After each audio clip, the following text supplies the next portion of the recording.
Kita beralih ke berita lainnya, Tribuners 122 guru di Maluku Tenggara ikut BIMTEK Pelayanan Prima diingatkan pentingnya etos kerja.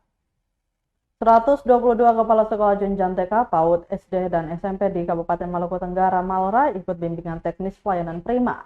Kegiatan tersebut akan berlangsung selama 4 hari demi peningkatan teknis kualitas bagi peningkatan kapasitas pendidikan. Terhitung mulai hari ini Selasa 17 September 2024 hingga Jumat 20 September 2024 di Aula Kantor Bupati Malra, PJ Bupati Malra yang diwakili PLT Asisten 3 Talib Ren Horan, mengatakan pendidikan merupakan investasi jangka panjang yang sangat penting bagi kemajuan suatu daerah.